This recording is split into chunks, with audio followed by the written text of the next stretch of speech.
Hello लोगोफोर नोंथांमोनखौ बयखौ खुलुमबाय आंनि सेरासिम दा आङो फरायसालिनिफ्राय फैनानै ओंखाम संगासिनो एखेबारे बेस्थ' जाना थायो एखेबारे मबाइल दांनो मोनो खिन्थु मालायनि भिडिअ नायनो हाया जायो थ' दिनै आं मा ओंख्रि संदों नोंथांमोननो देखायदों बिदिब्ला नायदो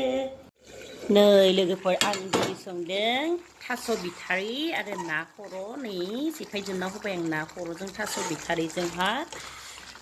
खारै होना संदों आरो दिनै खारैबो थावबो प्लास जाबाय आरो नायाव थाव दं नालाय नाखौ एवना होनायाव आरो पियासफोरखौहा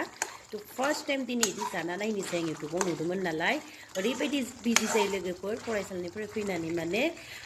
फुंनि खानसि बाथि सुना गालांनांगौ बिनिफ्राय फैनानै न'खौ एसे जाखांनांगौ जानायनि जगार खालामनांगौ रेस्ट लानांगौ जायो दसे सम बिनि उनावसो जानायखौ मोनजायो दा नोंथांमोना नुबाय जा मोजां मोनखाबाय एखेबारे दिनैसो आरो दिनै लोगोफोर नै एथ' मोजां भिडिअ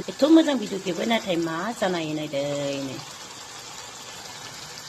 नै दा जागासिनो लोगोफोर ओमफ्राय जाहांहां जानानै खेबसे लाखांबासो आंहा भिडिअ बानायनो गोसोखाङो हा गोथाव जादोंथ' थारैनो बायदे लोगोफोर बारा गोबाव लेखा जानायखौ हामानो दा